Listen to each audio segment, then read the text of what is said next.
The cameras flashed, my name echoed across the hall. But the seats I reserved for my family? Empty. My wife, my kids, my entire world, they weren't there. Instead, my phone lit up with photos from a barbecue. Her smile, next to my brother-in-law, beer in hand, ribs on the grill. A joke in the group chat.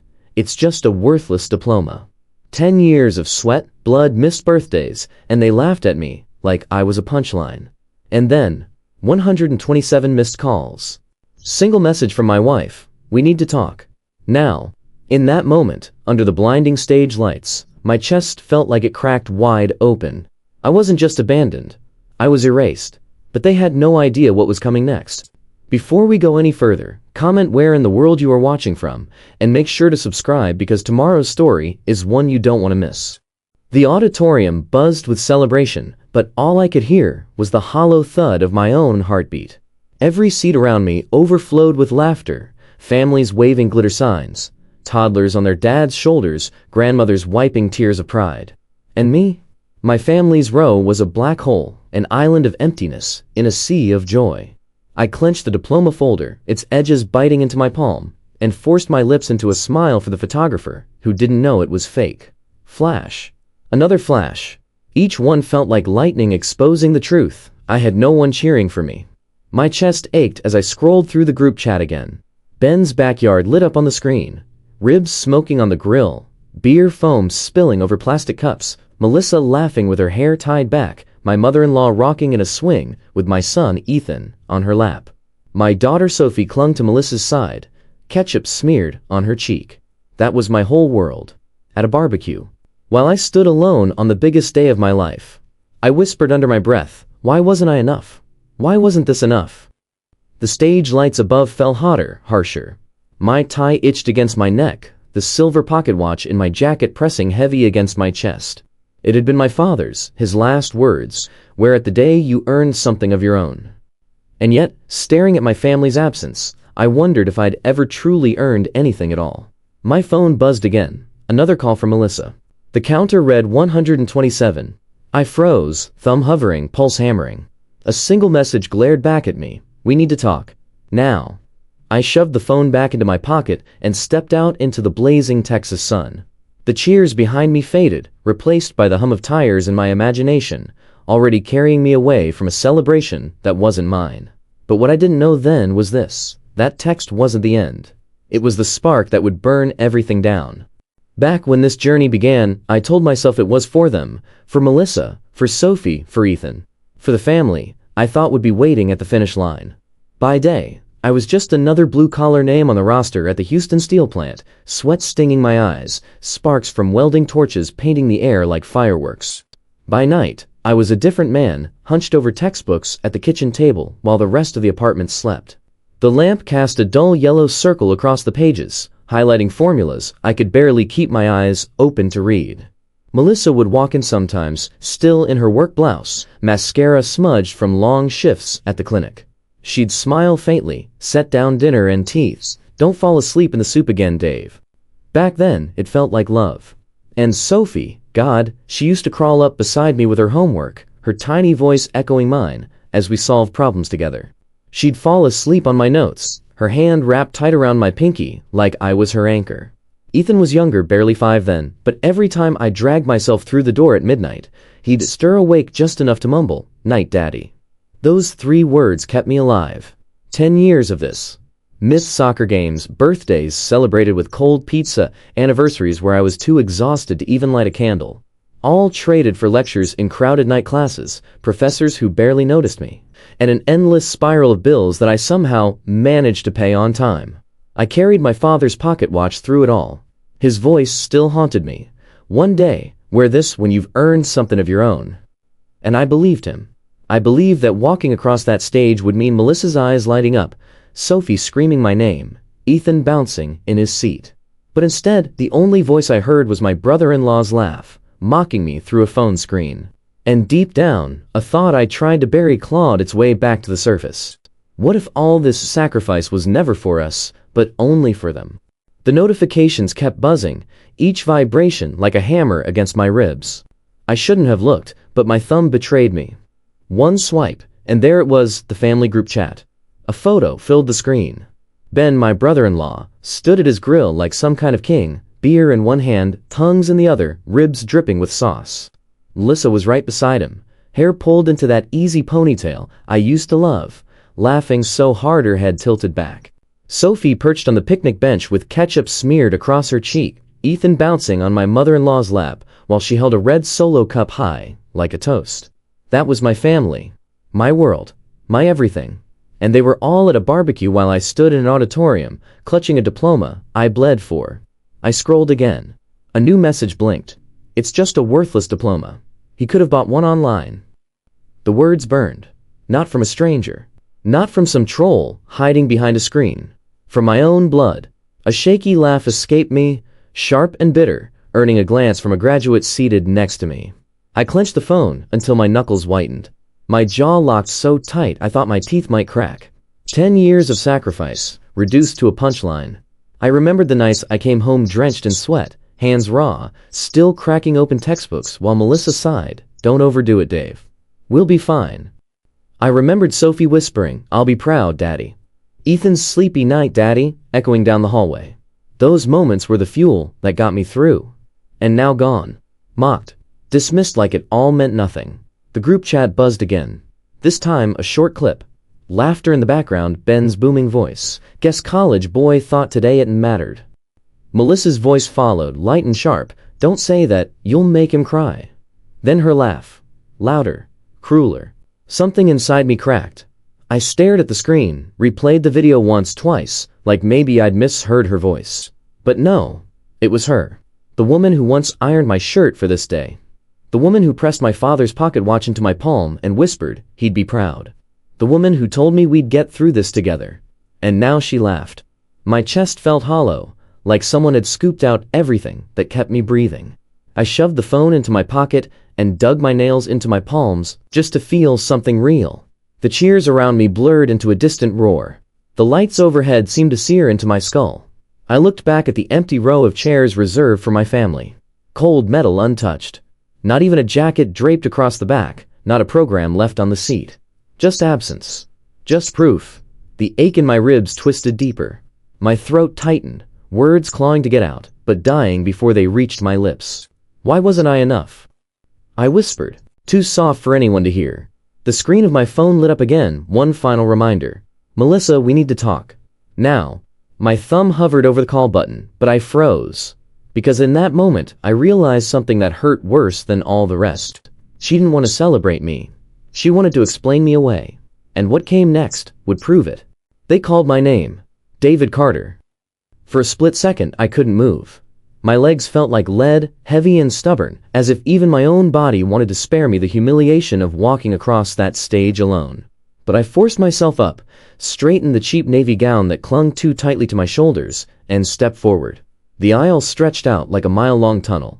To my left and right, families erupted in cheers, balloons bobbing, camera flashes bursting like fireworks. I saw one father nearly topple over as he lifted his daughter onto his shoulders, her tiny voice shrieking, "That's my mom." Another family waved a glitter poster, letters sparkling in the light. "We love you, Jake." And me? My family's row was still empty. Those seats stared back at me, cold and metallic, like a graveyard in the middle of celebration. I swallowed hard, the diploma card damp in my sweaty hands. Every clap that wasn't for me echoed sharper, crueler. Each camera flash felt like it burned my skin, illuminating a truth I couldn't escape. I was invisible to the people who mattered most. Halfway down the aisle, I caught myself whispering, "Smile, Dave. Just smile." My lips pulled upward, stiff, mechanical, the kind of smile that wasn't joy, but survival. The stage loomed closer, bright with blinding spotlights. The heat of them pressed against my face, forcing me to squint. For a dizzy second, I imagined Sophie's voice cutting through the crowd, yelling my name, waving with both arms like she always did when I came home from work. I imagined Ethan bouncing up and down, shouting, "That's my dad." But when I turned my head, all I saw was the ghost of those empty chairs. I climbed the steps, each one echoing louder in my chest. The announcer's voice blurred, background noise against the pounding of my pulse. My hands trembled as I accepted the diploma folder. The dean gave me a practiced handshake, the same polite gesture he gave every other student, but in that moment it felt like the only human touch I had left. Applause rippled through the hall, generic and hollow. Strangers clapped for me, but the people I loved the most weren't there to see it. That truth cut deeper than silence. I forced a smile wider as the camera flash went off, capturing me mid-step, mid-lie. A picture-perfect graduate with no witnesses that mattered. Instinctively, my fingers brushed against the pocket watch under my gown. The cool metal pressed into my skin, anchoring me, whispering my father's words. Wear it the day you've earned something of your own. But in that moment, the weight of it felt less like pride and more like a chain. I stepped off the stage, diploma in hand, and drifted to the side beneath the shadow of a towering oak outside the auditorium. Families swarmed their graduates, peers, hugs, laughter. A mother kissed her son's forehead. A father clumsily wrestled with his camera, snapping a dozen blurry photos of his daughter, both of them laughing, so hard it didn't matter. I stood apart, watching, my diploma folder slick with sweat. I closed my eyes and imagined Melissa running up, Sophie squealing, Ethan tugging at my robe. For a moment, I could almost feel it. But when I opened my eyes, the only thing that brushed against me was a breeze stirring the leaves above my head. And then my phone buzzed again. Another notification from a family chat. This time, the words cut sharper than any blade. He looks so smug. Like he's better than us. I didn't flinch. I didn't cry. I just stared at the screen, the noise of the crowd fading, and thought, if this is what family feels like, what do I have left? The sun was already dipping low, leading orange and pink across the Texas horizon, as I walked toward my truck. My phone buzzed again. Another call. Melissa, 128. This time I answered, where the hell have you been? Her voice snapped before I could breathe. You seriously ignored everything today.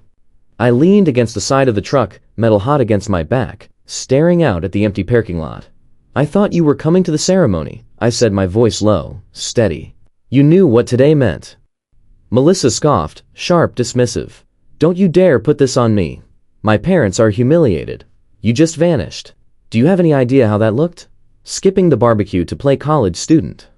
Her words struck harder than any blow. Play college student. My throat tightened. Melissa, I've been working toward this degree for 6 years. 6 years of night classes, double shifts, bills piling up. I did it for us. For you. For the kids. She didn't hesitate. It's just a certificate, David. A piece of paper. It doesn't put food on the table. It doesn't keep the lights on. Family does that. Real family. That barbecue was about unity, about showing up. And you made it all about you.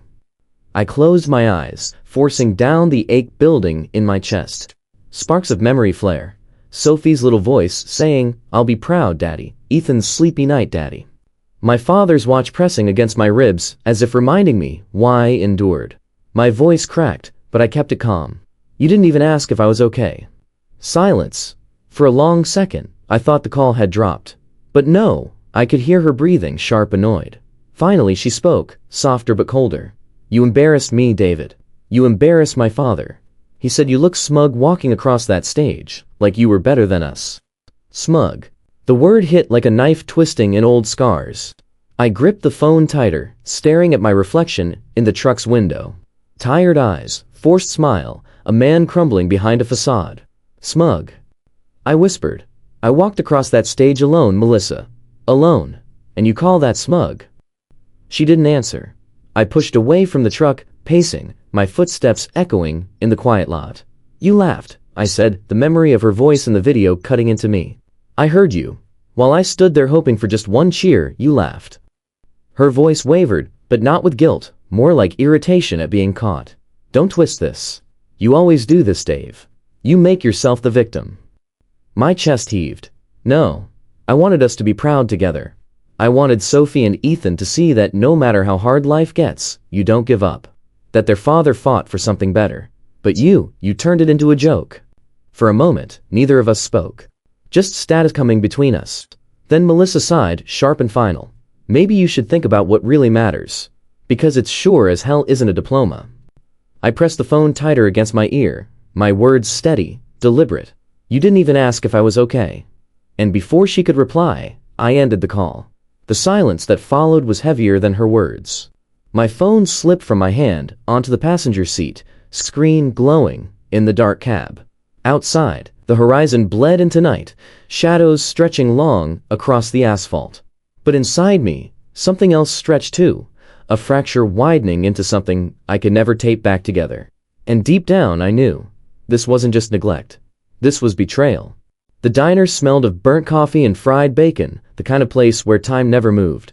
Neon lights hummed outside the greasy windows, flickering pink against the cracked vinyl booths. I slid into the corner seat by the wall, the same spot I used to bring Sophie for pancakes on Saturday mornings. Tonight, it felt like a coffin. The waitress barely looked up, just poured me a cup of coffee that tasted more like ash than warmth. I didn't touch it. My phone sat face up on the table, screen lighting up every few seconds like it was mocking me. Another notification. A new video. I shouldn't have pressed play. But my finger moved anyway. The screen filled with faces I knew better than my own.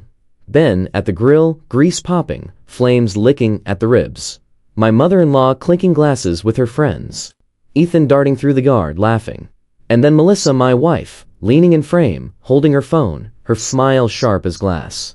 Ben's booming voice. Guess who skipped family unity to play college boy? Laughter erupted, loud, raw, merciless.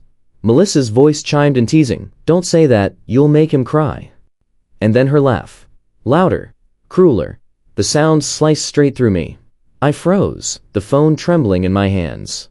My own wife, the woman who once pressed my father's watch into my palm and whispered he'd be proud. Now laughing at me like I was a joke. I replayed the clip. Once, twice, 3 times.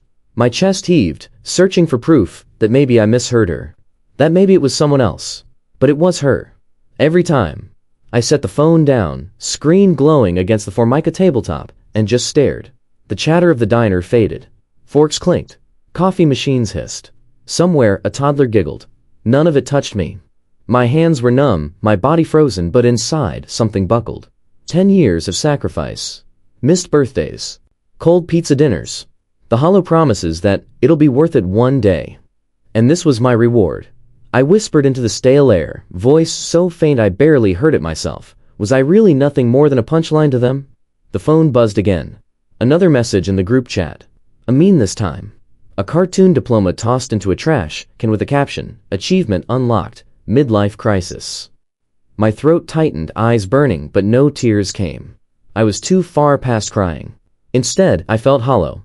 Like the air had been sucked out of my lungs, leaving nothing but a dull ache echoing in my ribs. I pressed the power button. The screen went black. For the first time in years, I wanted silence. Total, suffocating silence.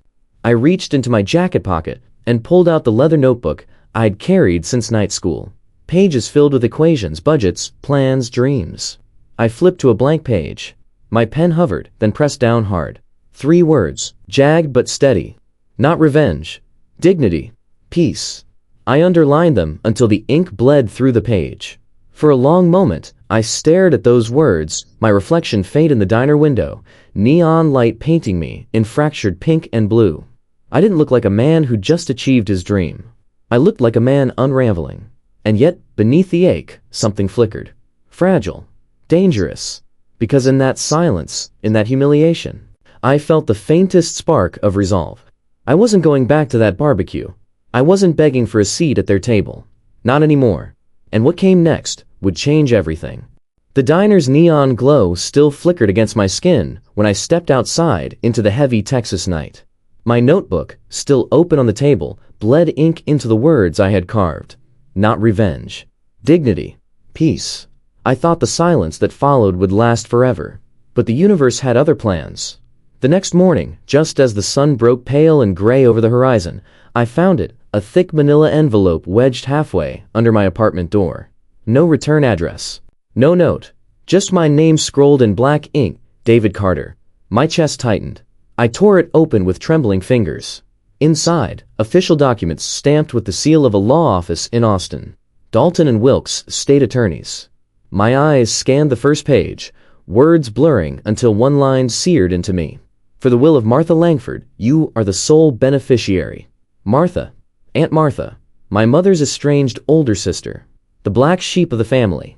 The woman my stepfather used to sneer about, calling her that bitter old hag who thought she knew better than blood. I hadn't seen her in years. Not since the summer she let me crash on her couch after my mother locked me out. She'd been frail then, voice raspy with age, but her eyes sharp as knives. She was the only one who ever said, "David, you don't belong in their cage. You're built for something different." And now, she'd left me everything. My hands shook as I flipped through the documents. A fully paid townhouse in Austin. Investments totaling nearly $300,000. A 1966 Chevrolet Impala SS, garage kept. But what made my pulse thunder wasn't the money. It was the second document. A handwritten note, attached with a paperclip. "David, if you're reading this, they've already pushed you out. I knew they would. They did it to me, too. You don't come from them. You never did. That's why I chose you." I sank into the nearest chair, heart pounding. The note went on. "You've probably tried to prove yourself to them, bending, breaking, bleeding. Don't. They will never see you. They only know how to use you until you collapse. But you endure. And when they strike, use what I've left you." At the bottom, taped neatly, was a small brass key. Next to it, an address for a storage facility in North Austin. I stared at the key for a long time, its teeth catching the morning light like a blade. For the first time in weeks, maybe years, I felt something other than despair. It wasn't joy, not even hope. It was possibility. I drove 2 hours straight, the Impala mentioned in the will echoing in my mind, though all I had was my beat-up truck. The highway blurred under the tires, sun rising higher, painting the sky in streaks of gold. My phone buzzed with more missed calls from Melissa, but I didn't touch it. Not now. The storage unit was tucked behind a row of chain-link fences, padlocks rusted, gravel crunching under my boots as I walked up to Unit 407B. The brass key slid into the lock like it belonged there, the door groaning as I rolled it upward. Inside, 3 boxes, a folded chair, an old lamp. And taped to the wall, a cardboard sign scrolled in Martha's unmistakable hand. "Use only when they strike." My chest tightened as I tore it down. Behind it, hidden in a panel, was a matte black safe no bigger than a toolbox. A scrap of yellow paper taped to its side. 4 digits, 0917. My birthday. My fingers shook as I spun the dial.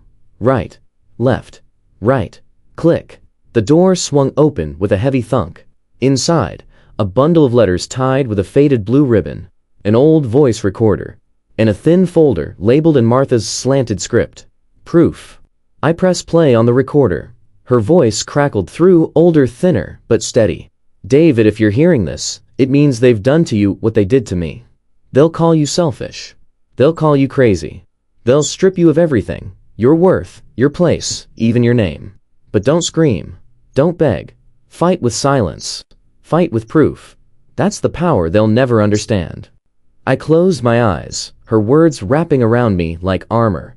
And for the first time since that empty row of chairs at my graduation, I felt the faintest pulse of something real. Not despair, not defeat, but fire. The folder was thin, but it felt heavier than stone in my hands. Proof. That single word, scribbled in Martha's sharp hand, might as well have been dynamite. I carried it out of the storage unit like it was a sacred relic, tucked it against my chest as if someone might leap from the shadows to snatch it away. By the time I reached my truck, the Texas sun was high and unforgiving, burning the hood until it shimmered. I tossed the folder onto the passenger seat, stared at it for a long moment, and whispered, "What did you know, Martha?" The answer didn't come until days later, in the place I swore I'd never return. Harper and Langford LLP, the law firm owned by Melissa's father. The place where my career, and maybe my soul, had first unraveled. I parked 2 blocks away, heart thundering as I pulled the old ID badge from my glove box. The plastic was scuffed, the photo a younger version of me, eyes brighter, smile easier. Back when I still believed loyalty meant something. The badge clicked green at the side entrance. My breath caught. After all these years, they hadn't revoked it. Or maybe they never thought I'd dare come back. Inside, the halls were eerily silent, polished glass walls reflecting the morning light in fractured slants. Motivational words etched on frosted panels mock me, integrity, loyalty, excellence. Words Melissa's father used to sneer at behind closed doors. I didn't stop. My boots echoed softly as I pushed through the heavy fire door at the end of the hall. A stairwell led down, cold concrete swallowing the light. I gripped the rail tighter with each step. The basement archive smelled of old paper and mildew. Fluorescent bulbs buzzed overhead, some flickering weakly. Rows of metal filing cabinets stretched into the shadows like sentinels, their drawers lined with decades of secrets. I moved to the far corner, where the old corporate records were kept, back before everything went digital. My fingers traced the handwritten labels until one drawer made me freeze. Tech IP 2010 to 2013. My ears. I yanked it open, the metal screeching in protest. Inside were dozens of manila folders, neatly stacked. I flipped through, scanning names I half remembered, until my hand stopped on one. Joint Development Proposal, RT Comply Framework. My throat tightened. I pulled it out, spread it across the dusty metal cabinet. There. My handwriting. My diagrams. The flow charts I'd sketched at midnight in the plant break room, margins filled with equations that only I ever wrote. My name, printed clean at the top, co-author David Carter. I pressed a hand against the page, my pulse hammering in my ears. For a moment, I thought I might collapse right there on the concrete floor. But then, I found the second folder. Same title, same diagrams, dated 6 months later. But this time the authors were just Daniel Langford and Peter Sanders. My name was gone, erased. I flipped through page after page, each one more damning. My work, my code, my notes, all rebranded, my existence scrubbed away, as if I had never been there. My fingers shook as I turned to the signature page. The original copy bore my name in black ink, alongside Daniel's and Peter's. But in this later version, the signatures belonged only to them. They had buried me. I snapped photo after photo with my phone, my hands slick with sweat, the flash lighting up the archive like lightning in a storm. My reflection in the glossy cabinet looked like a ghost, eyes hollow, jaw clenched. Whispers from the past echoed in my head. Melissa's voice, "It's just a certificate."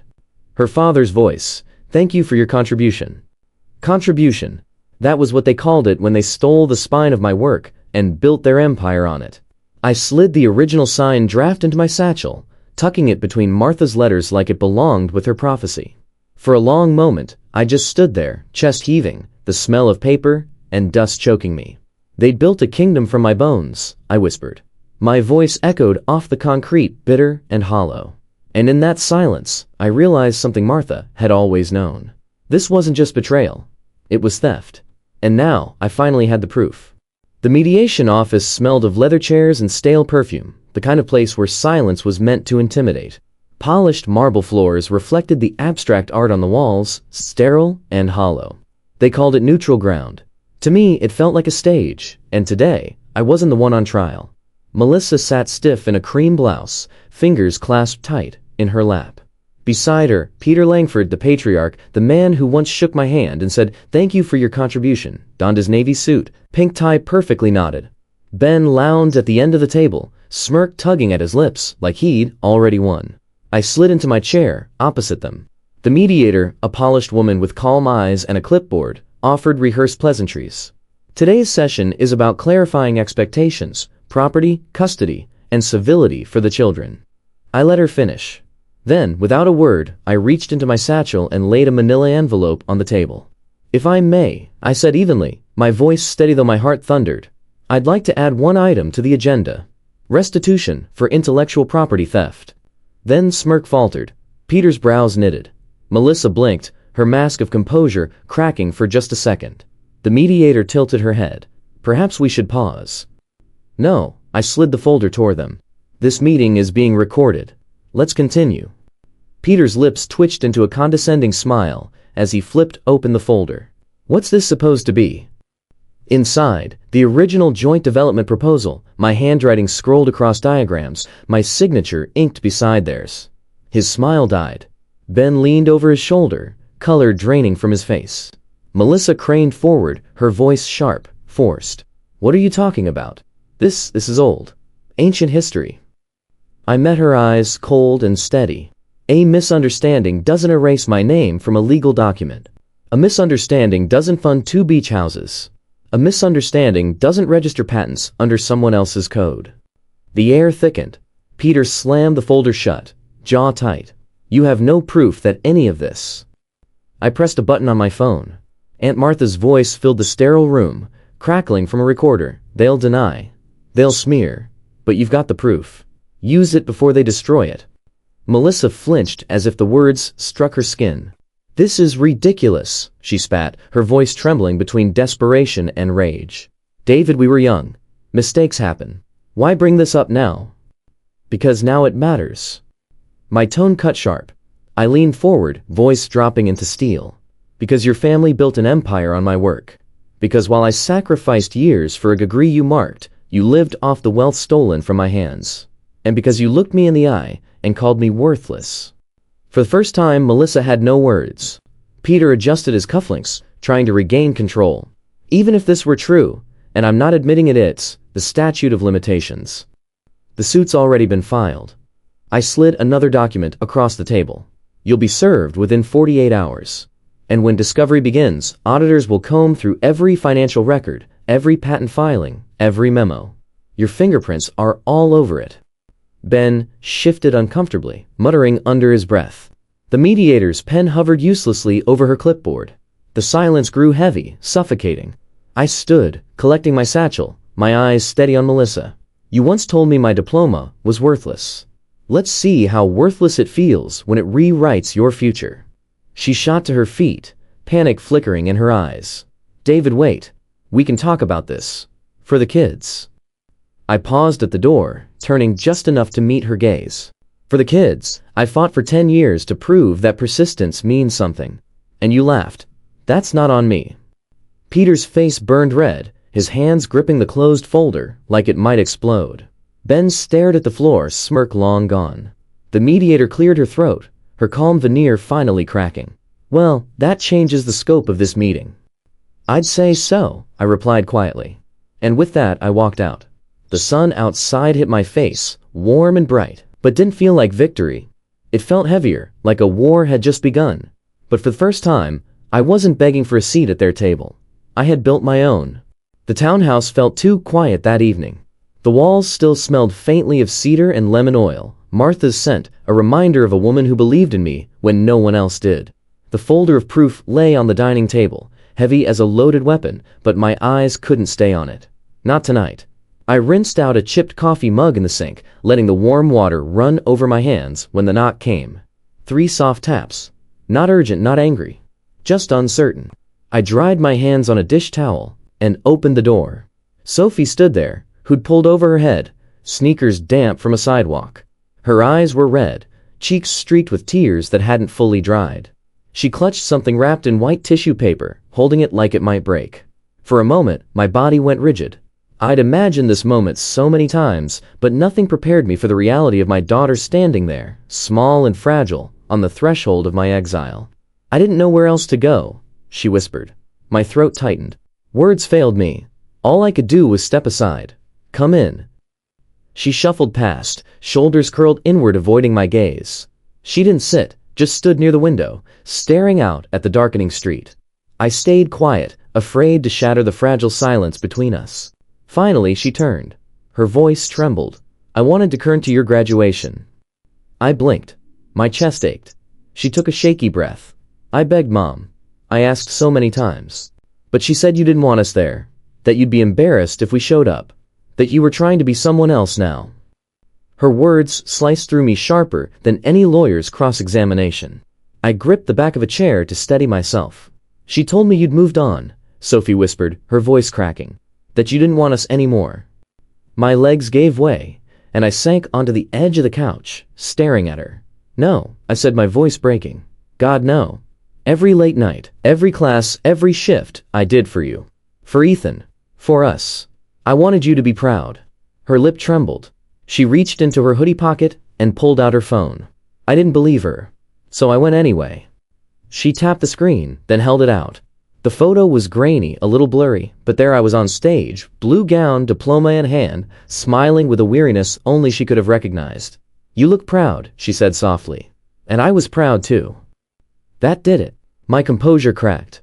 I stood and crossed the room before I could think better of it. Pulled her into my arms, holding her as if the world might rip her away again if I let go. She didn't resist.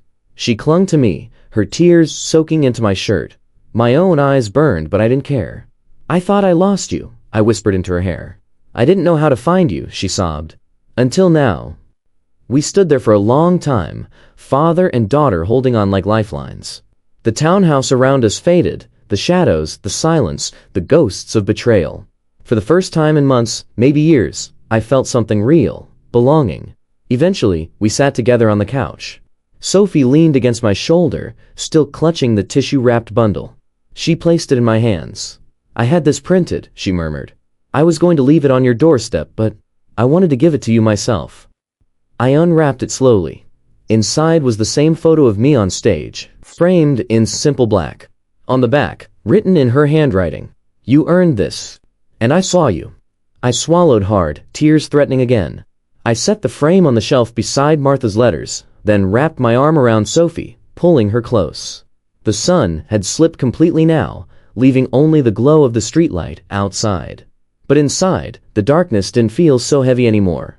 Because for the first time since that empty row of chairs, I wasn't alone. The townhouse felt different the next morning. Sunlight spilled across the hardwood floors, warm instead of harsh. For the first time in months, silence didn't feel like punishment, it felt like space to breathe. Sophie was still asleep upstairs, her framed photo of me on stage, propped beside her bed. I stood at the doorway for a moment, chest tight, but grateful. She came back. Downstairs, my notebook lay open on the table, not revenge. Dignity. Peace. The words were no longer just ink. Today, they had to mean something. At the credit union, I asked for a new account. Sole ownership. No joint access. The teller smiled. "Starting something new." "Something like that," I said quietly. For once, it felt true. Later, I pulled the old shoebox from a closet, emergency cash I had hidden for years. I slipped the envelopes into the safe Martha left me. Not for escape this time. For building. That afternoon, I walked into the warehouse one last time. Carl looked up from his desk. "You all right, Carter?" I placed the resignation letter in front of him. "It's time I start living like I believe in myself. Not just surviving." He read it once, then nodded. "Well, hell. You've earned that right." His handshake was firm, real. For the first time in years, I felt seen. Outside, the air smelled of diesel and cut lumber. I rolled down the truck window, letting the wind hit my face. It felt like freedom. On the way back, I stopped at a florist, buying a bouquet of white tulips and eucalyptus, Melissa's old favorite. As the clerk wrapped them, I realized it wasn't about her anymore. It was about remembering hope. Back at the townhouse, Sophie met me at the door. "Where'd you go?" she asked sleepily. I placed the flowers in a vase by the window. "Just reminding myself," I said softly, "that starting over isn't about burning everything down. It's about planting new roots." She hugged me, without a word. As the sun dipped low, painting the walls in amber light, I finally understood Martha's message. This wasn't exile. It was rebirth. The townhouse was quiet again, but this time it wasn't hollow. Sophie's laughter drifted faintly from the kitchen as she tried to make pancakes that stuck stubbornly to the pan. Sunlight poured through the windows, catching the frame photo of me on stage, the one she had given me with the words, "You earned this." And I saw you. I sat at the table, the pocket watch heavy in my hand. For years it had felt like a chain, a reminder of all I wasn't. Now it felt different. It wasn't about proving myself to people who never intended to see me. It was about believing I was worth something, even if they never did. Martha had been right. You don't fight with rage.